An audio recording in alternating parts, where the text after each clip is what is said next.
Hey there, toy collector friends and Star Trek fans alike. Welcome back to the channel. I am the time-traveling toy collector, and this is the Eaglemoss Star Trek The Official Starships collection.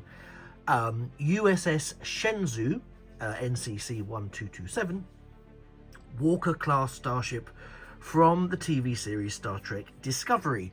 And this, of course, was the ship we associate initially with Captain Giorgio and First Officer Michael Burnham, that had its, outcome that occurred. And this is it in, I was going to say it's an XL edition, but it's not really. It's a special issue, but it's part of the Discovery range, and they all sort of came in at special edition size points. So I'm quite, it's quite a large ship. It's also very lightweight. So I'll talk a little bit more about that when I get it in hand. But this is, again, one of those that I think is absolutely gorgeous. It's a really, really lovely ship. I think the design is very, very, well, again, I was going to say it's very, very unique to that period of Star Trek televisual history. But I think it is. I think, we saw Star Trek Discovery as a series introduce a range of Star Trek Federation vessels that did have a slightly different aesthetic to them. Still recognizably Starfleet, but with a bit of a different twist to them. Now, talking of things having a slightly different twist to them, there is a flaw in this model.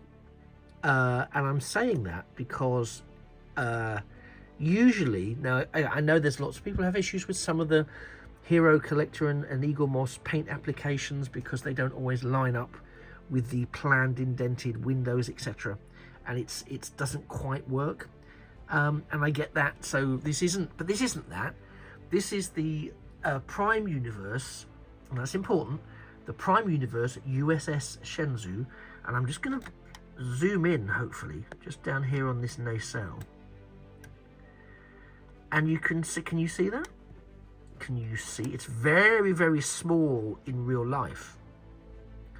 But what I'm seeing here, and I hope you can see it too, is yes, it says Starship USS, but it has the Mirror Universe symbol next to it.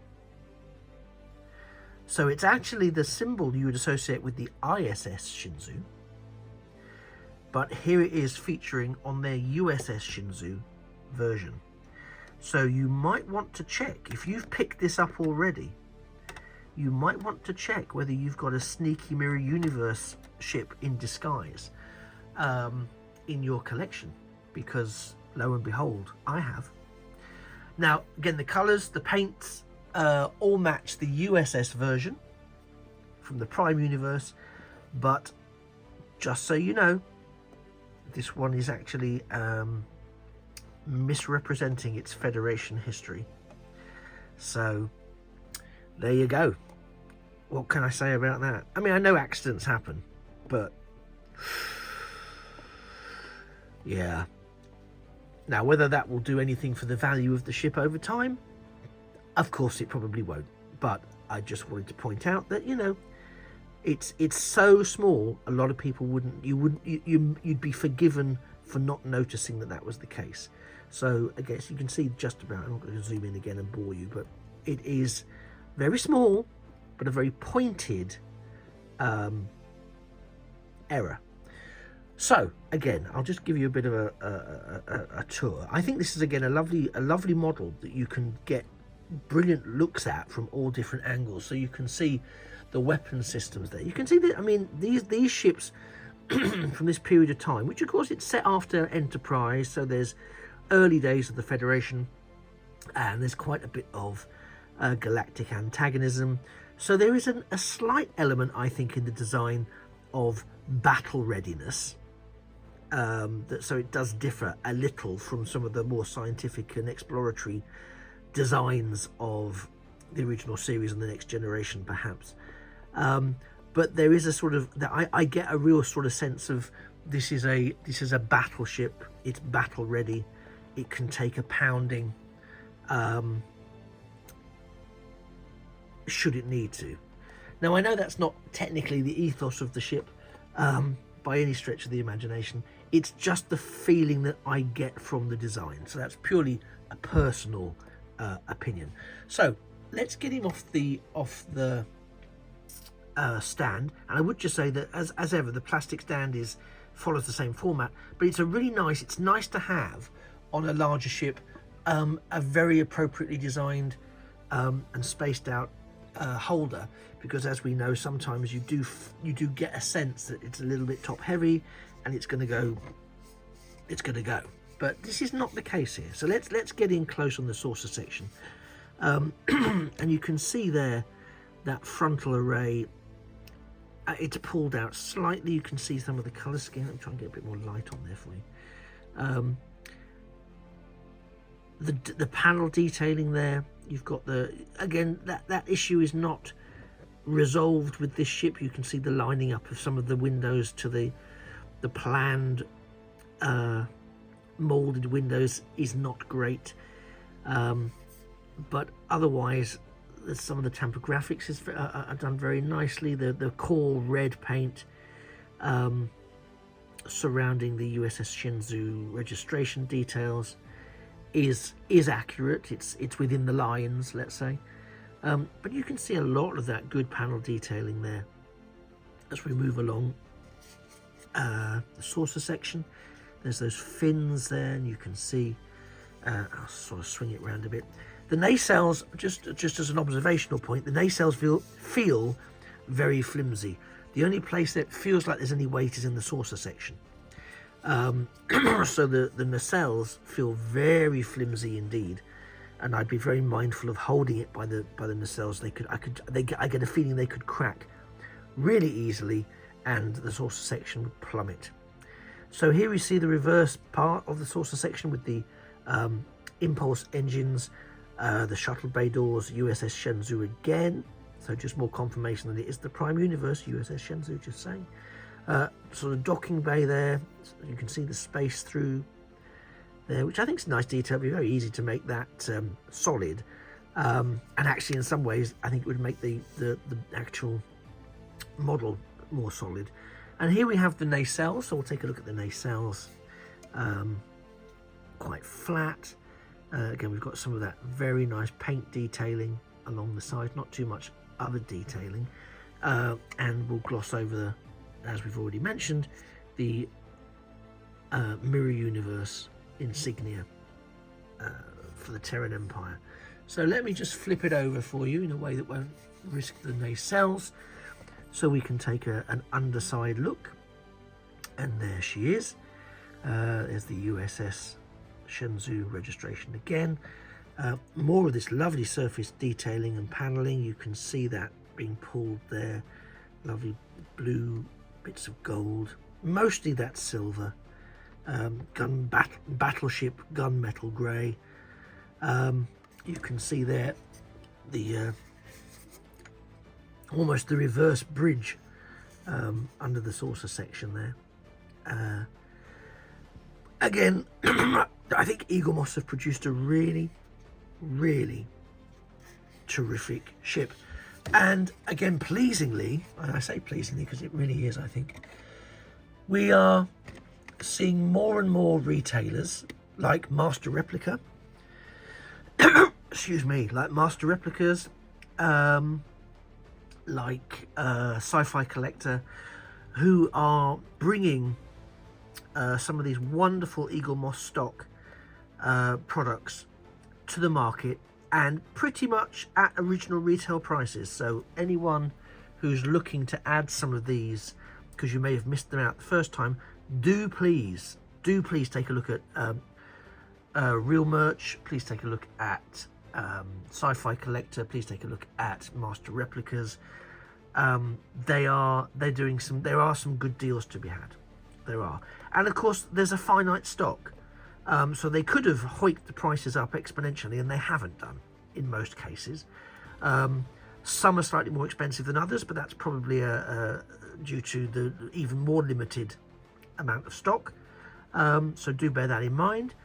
I've recently ordered a couple of items that have materialized, which I'm hoping to be able to put in front of you as soon as they arrive, but also comment on how effective their shipping is, etc. And that's from Master Replicas, so we'll see how well that arrives. One is from the Star Trek collection, one is from a different collection, and I will be showing you those in the fullness of time. But in regards to the USS Shenzhou, this is, I think, a really lovely ship. I think you can get some really good angles on it. Yeah, I get fully that we do still have that unresolved issue with the paint applications, and I'm not entirely sure what, if anything, we can do about those, given the circumstances we are surrounded by. But I think it's a lovely ship, and it does scale very nicely with some of the other ships in the range. Just because I always try to, it does come with the official Star Trek Collection magazine. So there's the USS Shenzhou in action. That's the front cover. Again, I'm not going to take you through the entirety of the magazine, but there's a lot that you can have a look at and read. There's some interesting sketches so you can see the evolution of the design process. It's a really informative, photo-packed, sketch-packed, info-packed magazine, and I think it's a great addition for anyone that's collecting these or has been collecting these starships. Just as a heads up, not all of the merchandise that's come through from China and from wherever else it's been held comes now with the magazines. The magazines were published separately were printed separately to the manufacture of the ships. So where certain retailers have been able to acquire the model ships, they haven't all been packed in with magazines, because Eaglemoss maybe didn't get the magazines printed, or the magazines are, goodness knows where they are. In some cases, there are magazines that are available just as magazines, but without the associated product. And you'll see some of those surface online if you are searching online. So that's a kind of a heads up for you if that's the case. But yeah, if the magazines are an important feature of your collection, and I get that for a lot of people they are, for a lot of other people they might not be, it's worth checking to see whether the magazine is in fact included before you purchase something online and then get disappointed. They will tell you. They're quite happy to tell you, because they don't want that. They don't want to be, disappointing their customers, because they want people to come back. They want return customers, and quite rightly. But yes, I've got two items from Master Replicas, and I will tell you how that goes imminently. So, does the USS Shenzhou deserve a slot on your shelf? Only you really know the answer to this, but I certainly can vouch for it. I think it's a lovely ship. I think the model is really, really nice. Again, it's quite lightweight, and it's not pliable, but it feels a little, what's the best way of phrasing this? A little brittle, perhaps, around the nacelles. And it's the saucer section itself where, if there is any die cast in there, and I'm not entirely convinced there is, but if there is, the weight of it is certainly in the saucer section. So if you're going to handle it with the saucer section, not with the nacelles. Otherwise you could find yourself coming a copper, I'm afraid. So hopefully this will give you an insight into whether or not the USS Shenzhou does warrant a slot on your shelf. Either way, it would be an absolute honour and a privilege if you would like the video, in the same way if you would subscribe to the channel, because you never know what might be coming along next. And at the very least, there'll be two brand new things that brand new in relative terms to me, that I've acquired from Master Replicas, from the Eaglemoss stock that they've rescued from China. So thanks very much for spending the last 15 or so minutes with me. It's been an absolute joy having you.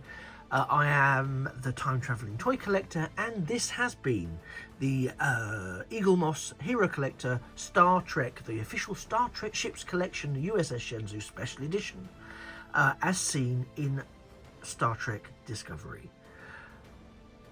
Until the next video, take care, one to beam up, and remember that a thing of beauty is a toy forever. Bye-bye for now.